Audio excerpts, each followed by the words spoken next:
Spirit ka. Holy Spirit. Holy Spirit. Nakit ko sister, kundi ang siya nandun. Yung partner. Ay, si Ate Linda. Oo. Kaya sigilip ko siya, sabi ko, ay, hindi pala ako naman. Pero pagkatapos ang kanta na yun, yelo pa lang. Amen. Tapos yung nakaraang Martes, share ko lang sa inyo.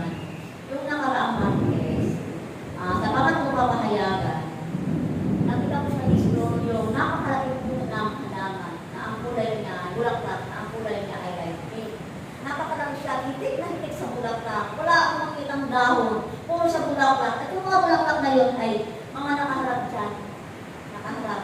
Wala sa likod. Parang nakaharap yung bulaklak na yun. Nadagang puno hanggang baba na napakalaking puno dito sa harapan. At pagkatapos noon, ang nakita ko ay laban yung siyang isang damit na naman.